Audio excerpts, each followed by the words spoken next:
Positive momentum इस महीने भी कंटिन्यू रहा और after a long time, after waiting for a long time, finally expected CGT relief measures थे वो फॉर्मली नोटिफाई हुए हैं और फॉर्मली उनको स्टॉक एक्सचेंज में इम्प्लीमेंट कर दिया गया है। अब मार्केट में जो इन्वेस्टर्स का सेंटिमेंट है वो अभी भी पॉजिटिव रहा है। However if you see the market since January कोई अबाउट 30% अप है और इस दौरान थोड़ी सी मार्केट में जो नेगेटिव न्यूज़ हैं उस पर भी मार्केट ने कोई बहुत ज़्यादा रिएक्ट नहीं किया है, because specially during the month in the monetary policy State Bank ने अनाउंस किया है बैंकिंग सेक्टर में minimum deposit rate has risen by about 9%, जिसमें कुछ मेजर बैंकिंग कंपनीज पे कोई अबाउट 10% तक का अर्निंग्स इम्पैक्ट है। However market has struck off all the concerns and until now market में एक पॉजिटिव मोमेंटम रहा है। इसके साथ जिसको सपोर्ट किया है वो अभी तक फॉरेन इन्वेस्टर्स रहे हैं, जो इस मंथ में भी एक उनका अच्छा कंट्रीब्यूशन रहा है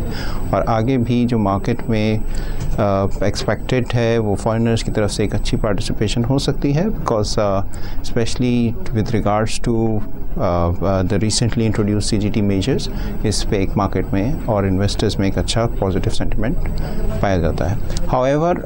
we would also like to highlight के जो ओवरऑल इकोनॉमिक एनवायरनमेंट है, अगेन ड्यूरिंग द पीरियड जो डेटा पॉइंट्स आए हैं वो कोई इतने बहुत ज़्यादा पॉजिटिव नहीं रहे हैं और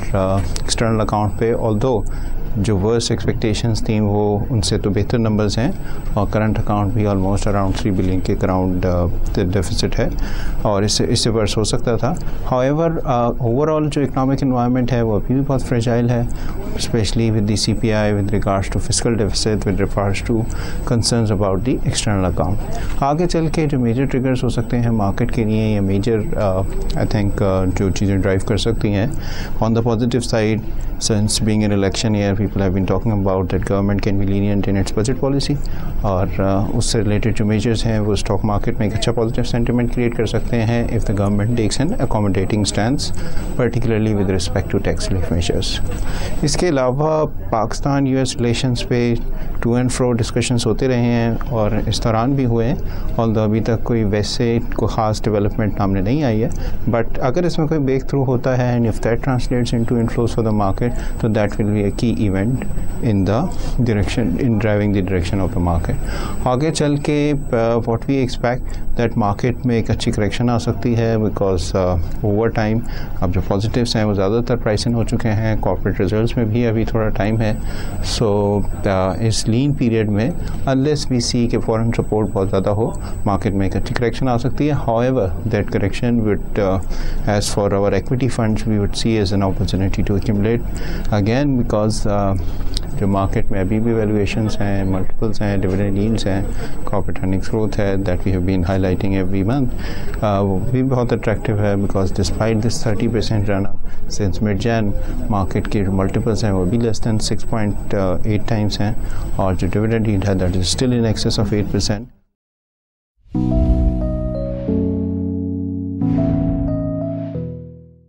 अप्रैल के महीने में मनी मार्केट रेट्स टाइट रहे। अप्रैल में स्टेट बैंक ने मॉनेटरी पॉलिसी जारी की और आइंदा 2 माह के लिए इंटरेस्ट रेट्स को 12% पे बरकरार रखने का फ़ैसला किया। इससे मार्केट में जो मिक्स एक्सपेक्टेशंस थी राइज़ एंड फॉल की, उसका डिसीजन हो गया और जो टी-बिल के और पीआईबीज़ के रेट्स हैं वो स्लाइटली अपवर्ड मूव हुए। इस महीने 1 ईयर टी-बिल का जो रिवॉल्यूशन रेट है वो 12% टच किया और 10 साल के पीआईबी का रेट 13.3% तक रहा। हमारे मार्केट में कंटिन्यूसली एनएफए से एट्रेशन हो रहा है, इसकी वजह से मनी मार्केट पे प्रेशर है। अब तक जो बैंकिंग सिस्टम से गवर्नमेंट बोरिंग हो चुकी है इसका हजम 951 बिलियन का है, जो कि अपनी रिकॉर्ड सतह पे है।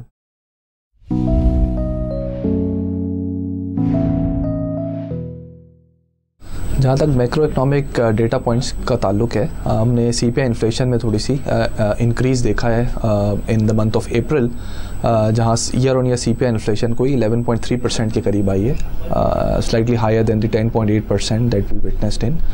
The previous month. जैसे हमने पिछले महीनों में भी हाईलाइट किया है कि ओवरऑल जो इन्फ्लेशन का जो लास्ट ईयर का बेस इफेक्ट था वो ग्रेजुअली उसका इफेक्ट भी कम होता जाएगा, प्लस जो हम पावर सेक्टर में एक्सपेक्ट कर रहे हैं कि अगर आगे जाके जो टैरिफ्स में इंक्रीज़ आएगा तो उनमें इजाफा है, और प्लस जो ओवरऑल गवर्नमेंट बोरोइंग और जो एक्सचेंज रेट डिप्रिसिएशन की वजह से इन्फ्लेशन पे प्रेशर है वो बिल्ड होंगे, जिसका इफेक्ट हमें नज़र आना शुरू हुआ है। हम ये समझते हैं कि गोइंग फॉरवर्ड आगे के महीनों में हम इन्फ्लेशन में थोड़ी मज़ीद इंक्रीज़ देखेंगे। Other than the inflation, external account पे हमने पिछले महीने एक सरप्राइज़ देखा जहाँ पर जो करंट अकाउंट बैलेंस है उसने सरप्लस पोस्ट किया था about $142 million, which was largely on the back of lower imports. और लोअर इम्पोर्ट्स की वजह से जो हमारा trade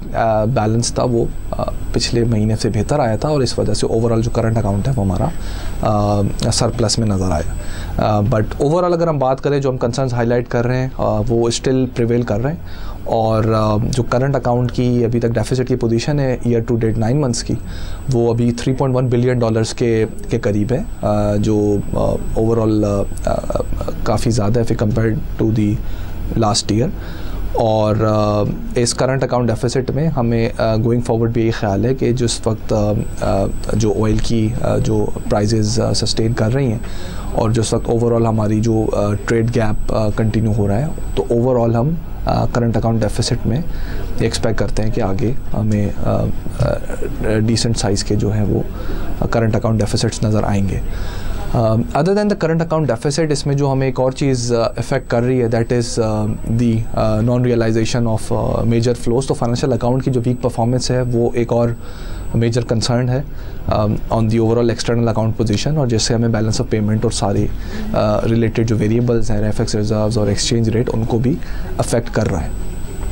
other than external account, जो फॉरेन फ्लोज के ना आने की वजह से हमें एक और प्रॉब्लम विटनेस कर रहे हैं, वो जैसे हम पहले भी मेंशन करते रहे हैं कि ये फिस्कल अकाउंट की जो फंडिंग है, फिस्कल डेफिसिट की फंडिंग है,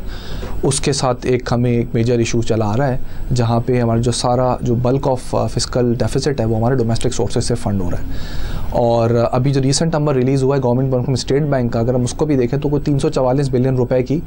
ईयर टू डेट बेसिस के ऊपर बोरोइंग हो गई है for budget deficit, which is very alarming. और अगर इसके साथ हम ओमो के अमाउंट को भी ऐड करें, so this amount goes up to over 500 billion rupees, which is very high. So overall, अगर we try to sum up these variables, तो लास्ट मंथ में भी हमने हाईलाइट किया था कि ऑल्दो इन्फ्लेशन में जो ट्रेंड है वो आगे बढ़ता हुआ लग रहा है, बट करंट पोजीशन जो है वो जो बजटेड नंबर्स है उससे बेहतर है, और वहाँ पे तो हमें एक ब्रीदर नज़र आ रहा है फ्रॉम द मॉनेटरी साइड, अगर मॉनेटरी पॉलिसी के एंगल से देखें। पर जो फिस्कल और एक्सटर्नल अकाउंट में जो वल्नरेबिलिटीज़ हैं वो प्रिवेल कर रही हैं, और आगे भी हमें उनमें इजाफा होता हुआ नज़र आ रहा है। सो इस वजह से in line with expectation state Bank ने अपनी मॉनेटरी पॉलिसी में जो स्टांस है वो स्टेटस को का मेंटेन किया है, और हम आगे भी यही फील करते हैं कि हमारी अगर ये सिचुएशन जो है इस तरह से फर्दर अगर डिटोरेट हुई तो शायद स्टेट बैंक को टाइटनिंग की तरफ भी गोइंग फॉरवर्ड जाना पड़े। IMF की जहाँ तक प्रोग्राम की बात है उस पर थोड़ी सी डेवलपमेंट्स जो है रिपोर्ट हुई हैं कि IMF प्रोग्राम में we can go back to IMF program. और अगर हम IMF प्रोग्राम की तरफ वापस जाते हैं तो हमारे ख्याल में जो ओवरऑल इंटरेस्ट रेट आउटलुक, जो लिक्विडिटी का सिनेरियो है, उसमें हम काफ़ी एडवर्स इफेक्ट्स देख सकते हैं गोइंग फॉरवर्ड।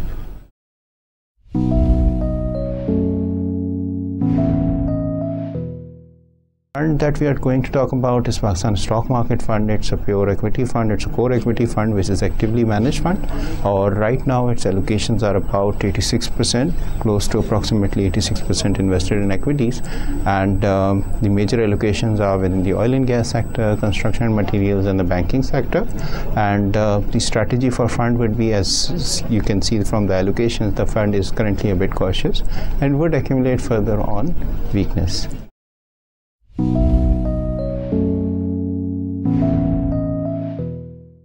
महीने में 10.5% का रिटर्न जनरेट किया। और trustee Pakistan cash management fund एक मनी मार्केट फंड है और अपनी कैटेगरी में इसने highest return, almost highest return generate किया है। इसमें हमने जो टीबिल्स की एलोकेशन रखी हुई है वो 99% है, और इसकी एलोकेशंस गोइंग फॉरवर्ड भी ऐसी ही रहेंगी। इस फंड की जो वेटेड एवरेज मेच्योरिटी है of the T bill portfolio is 57 days currently, and we have decided to keep it around the current level in the month to come.